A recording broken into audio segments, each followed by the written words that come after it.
Jamaica. Make we do the right thing. Make we live good today for a better tomorrow. Talk it out. Don't fight it out. The time by the Ministry of National Security is 6.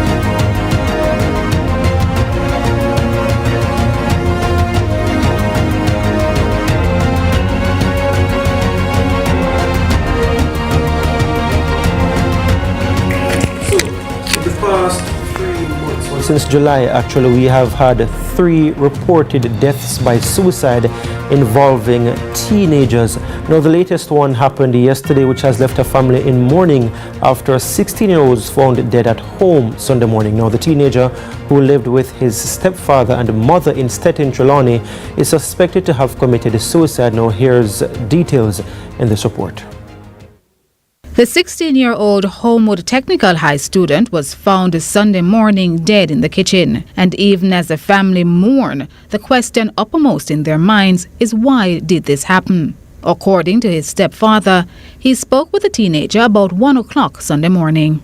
I go in the kitchen last night and I see me go about too. And I ask him, normally he's a man like this. He sit on the phone, him and his friend. I have some friend went talk to.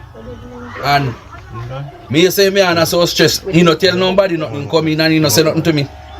He no say nothing to nobody. And all me know say last night when me see him, me say to him say, if you not ready to go in bed in 1 o'clock, he say no, because you never eat nothing, he say go fry 2 egg. Me say remember say syrup in the refrigerator and bread did it. And me left him and me go in. And I run in at 2 o'clock. Me hear one screaming. He describes his stepson as a quiet boy who does not cause trouble. Because I know sit like a one pitney will get trouble. You in a house a month and you uncle tell you hear him voice. If you ask if anything or him a talk to your friend them on the phone. I want man you know got people yard.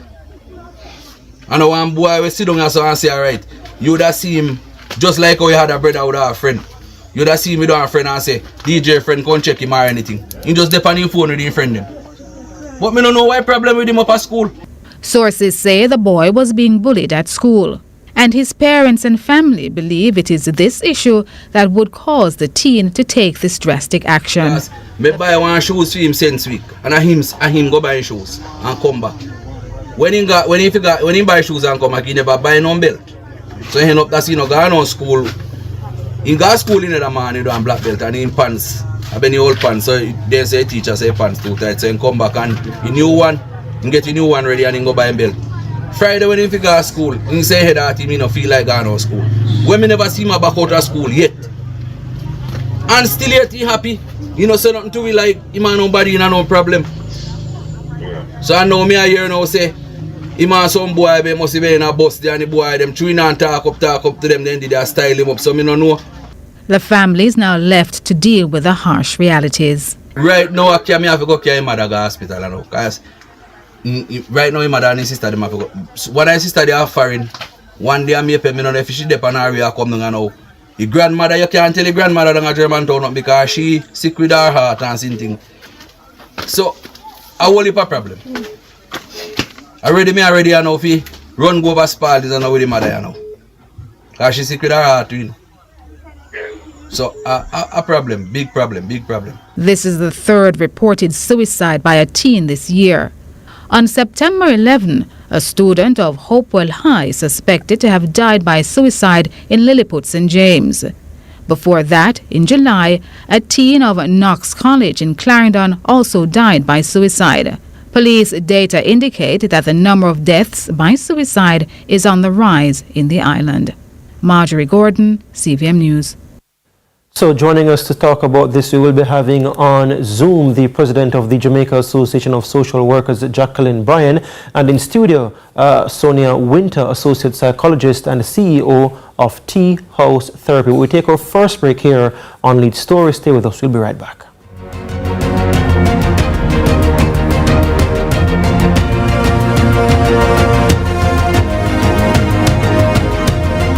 Millions of people are attacked by harmful mouth bacteria. The root cause of bad breath, gum problems, cavities, plaque, and tartar. That's why Colgate combined the best science and technology in Colgate Total. Unlike others, its superior formula fights bacteria and creates a powerful protective barrier for up to 24 hours to prevent them from coming back. Take control of your oral health with Colgate Total. At Hawkeye, we work hard to develop state-of-the-art security solutions like our new Total Connect smart home automation system that gives you 24/7 access to control your appliances, lights, cameras, and doors using your smartphone, tablet, or PC. As the most trusted electronic security company in Jamaica, Hawkeye has the fastest response times to get to you when you need us most. Trust Hawkeye's Total Connect. Hawkeye, securing what matters most. Where it all begins. The quest to become great.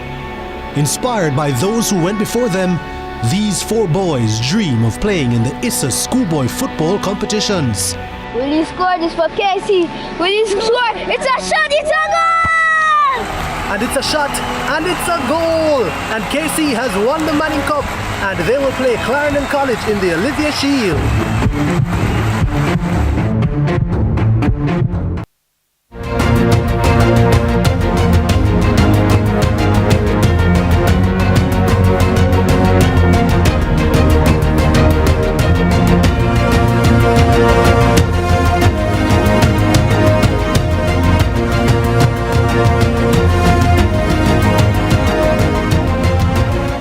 Welcome back to Lead Story here on CVM TV. Let's start then with Sonia Winter in studio, Associate Psychologist and the CEO of Tea House Therapy. Sonia, you heard the report that was carried on CVM TV there last night that we played at the top of the program.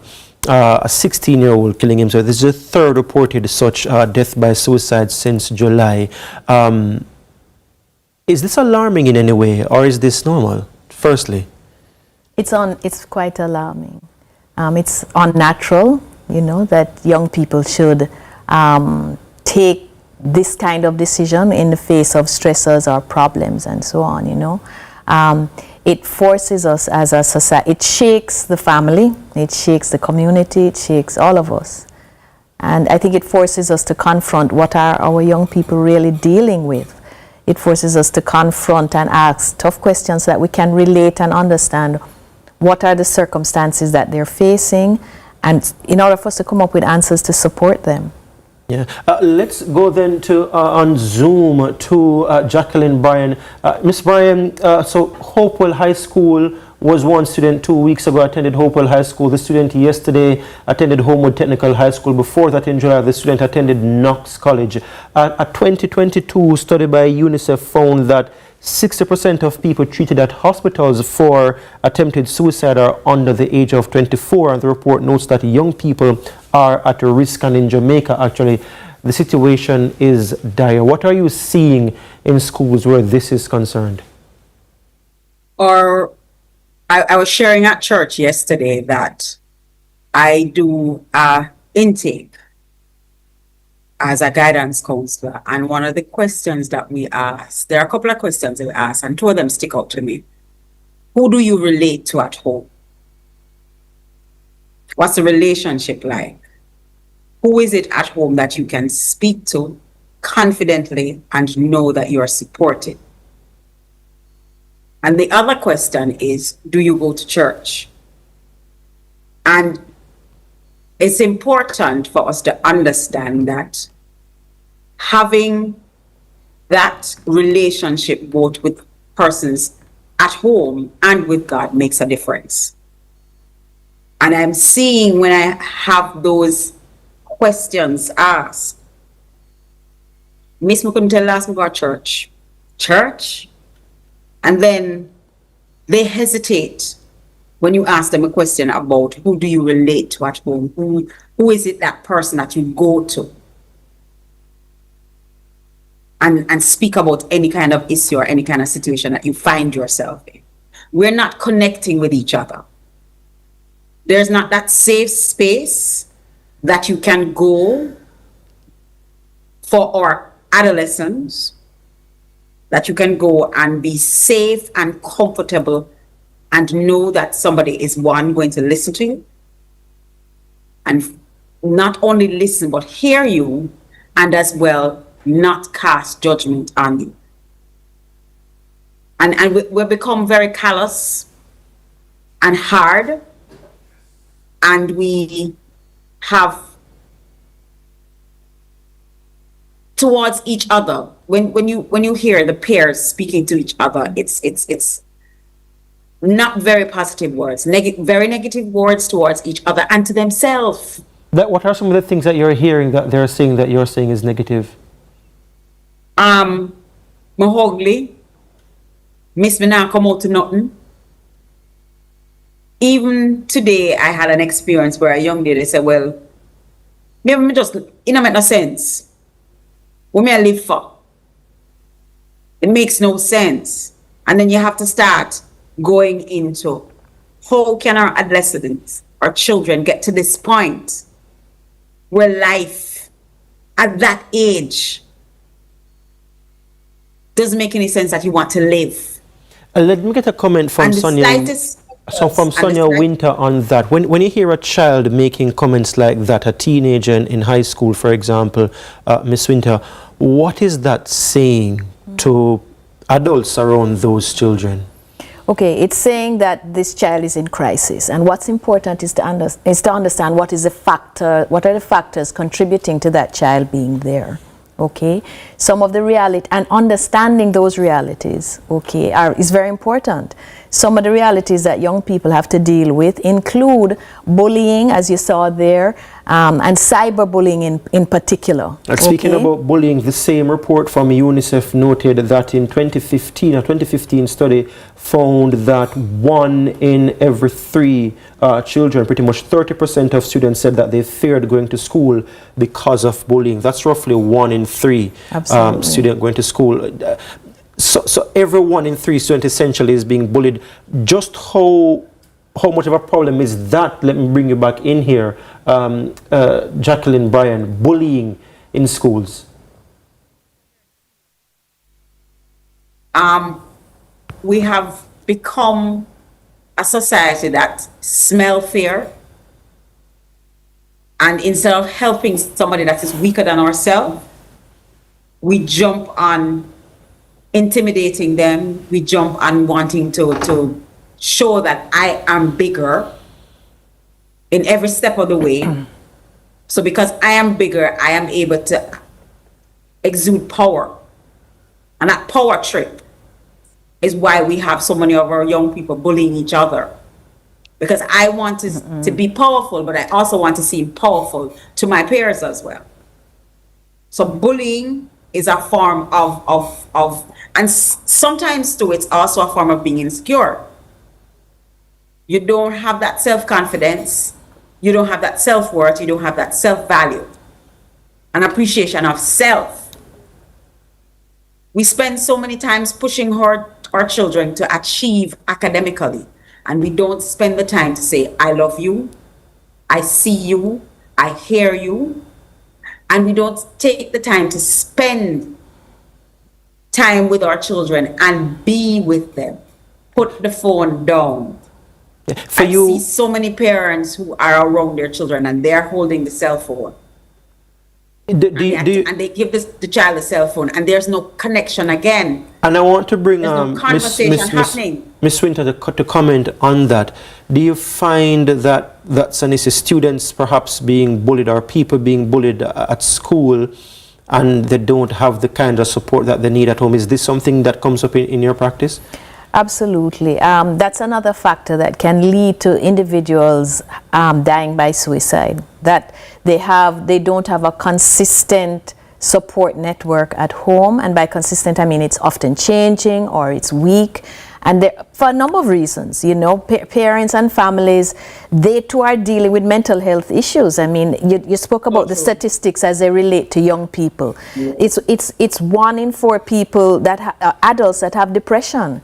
1 in 4 people that have anxieties. They are dealing with the realities of their own lives as well, and that can take them away from supporting their children, that can take them away from effective parenting. So that is a factor. That the data shows that you know, stressors at home, neglect, abuse at home, chaotic family relationships, trauma, grieving the loss of someone in the home makes a young person vulnerable to death by suicide. So that's a second factor in addition to bullying, you know. And then of course there are pre-existing factors for the children, for the teenagers as well. They too have high levels of anxiety pre-existing this dying by suicide. They too have high levels of anxiety, of depression, of trauma, of unresolved grief. And I want to go a little bit more on that, but I'm just up on another break, and when we come back we want to talk about, we spoke about bullying, but there's also cyberbullying now, and this whole idea of the pressures of social media. Stay with us here on Lead Story. We're talking about what we're seeing, an uptick in deaths by suicide among teenagers here in Jamaica, and also there's an uptick in deaths by suicide generally in the country according to the latest data from the JCF. We'll be right back.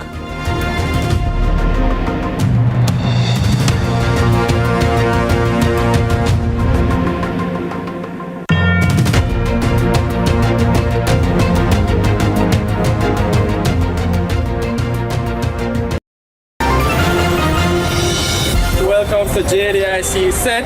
All right. Roll the camera now. 5, 4, 3, 2. Hi, this is Deposit Insurance in a minute. Jamaica Deposit Insurance Corporation protects deposits in commercial banks, merchant banks, and building societies. What deposit? Deposits are the money you save in the bank or a building society. For example, savings and checking accounts. In Jamaican or foreign currencies. Oh, me get what you say now. But glad every bank account when me have is protected by the JDIC. Deposit insurance is automatic and free. I like that, you know. I like that. Well, them JDIC, money good then. JDIC. Protecting deposit for you and me. That's good.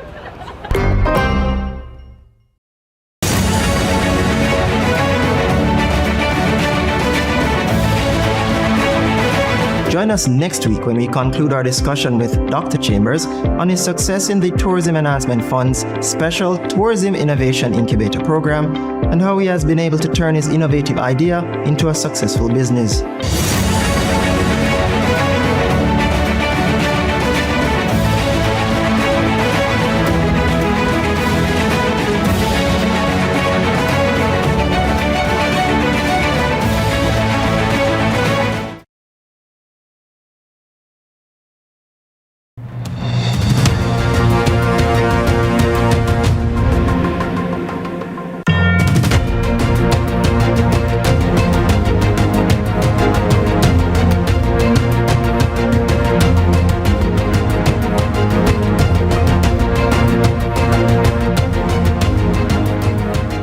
Welcome back to Lead Story here on CVM TV. We're talking about the latest data on deaths by suicide in Jamaica, and particularly focusing on teenagers. What's happening in high schools? Now, we spoke before the break about bullying and how that can be a factor. Jacqueline Bryan, the president of the Jamaica Association of Social Workers, was saying that students are saying to her that they feel ugly. But not only is this happening in person, these sorts of things are also happening online. Sonia Winter. Yeah. So bullying is one thing. The thing about bullying is that can be, let's call it garden variety. Bullying is contained in the schoolyard, let's say, right? Once it goes over into cyberbullying now, you're the audience which can witness your shame and embarrassment is considerably larger, you know? And so that can exacerbate the feeling of helplessness, that can exacerbate the feeling of you can't escape it, a relenting feeling of being persecuted, you know, because and it's instantaneous too. It can travel so quickly. And this is about feeling shame, embarrassment, and helplessness, therefore, you know. And for young people, that is for human beings in general, that's a terrible experience to have, that sense of alienation and being othered, as it were. But because it can spread so wide and so quickly, that sense of shame becomes more intense, and also the feeling that you cannot escape it. It's unrelenting. makes it more likely that your feelings of helplessness will intensify, and you will feel like you have no option, you have no solution to this problem. There's no escaping it. Yeah. So that's the added toxicity, let's call it, of cyberbullying over bullying. Yeah, and there are countries globally as well, banning social media use among children. Australia led with this, we're seeing this as in France as well. So in Australia, it's a ban for children younger than 16. In France, it's younger than 15, and there are several other countries as well, taking similar steps. How much of a problem is social media? Because studies have found, Jacqueline Bryan, that social media leads to depression in children.